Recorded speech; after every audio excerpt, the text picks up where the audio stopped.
जी।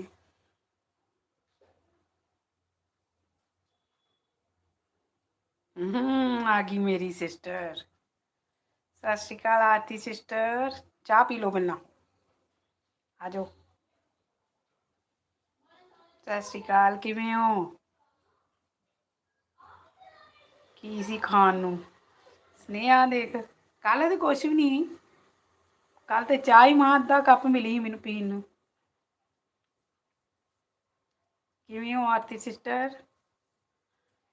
कित्थे रह गए तुसीं? मैं याद करदी भी, मैं क्या सिस्टर चल गए होने जिम।